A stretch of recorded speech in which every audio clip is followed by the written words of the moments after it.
2রা June Howrah Lok Sabha কেন্দ্রে উপনির্বাচন।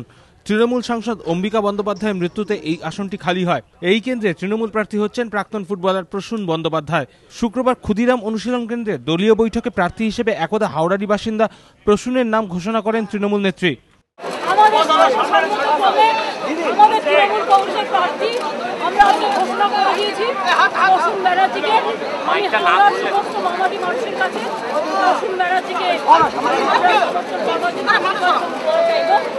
Mamata UPA ছাড়ার পর এই প্রথম রাজ্যে লোকসভা উপনির্বাচন হচ্ছে। বর্তমানে যে পরিস্থিতি তাতে কংগ্রেস তৃণমূল জোট হচ্ছে না। একা লড়ার বার্তা নিয়ে দলীয় বৈঠকে মমতা বলেন, একা লড়লে ভালোই হয়, এই নিয়ে আমাদের অভিজ্ঞতাও আছে। অম্বিকা বন্দ্যোপাধ্যায়ের শ্রাদ্ধানুষ্ঠানই হলো না, তার আগেই উপনির্বাচনের দিন ঘোষণা হয়ে গেল। এসব কি হচ্ছে বুঝতে পারছি না। প্রদেশ কংগ্রেস সভাপতি প্রদীপ ভট্টাচার্য জানিয়ে দিয়েছেন, জোটের কোনো সম্ভাবনা নেই। কংগ্রেস 2-3 দিনের মধ্যেই প্রার্থী ঘোষণা করবে। কেন কোনো রাজনৈতিক ব্যক্তিত্বকে না দিয়ে একজন প্রাক্তন ফুটবলারকে প্রার্থী করল দল?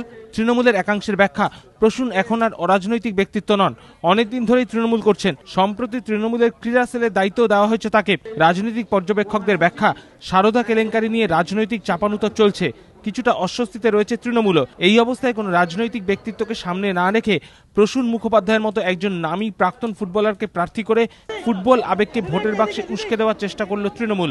আশাবুল হোসেন, এবিপি আনন্দ, কলকাতা।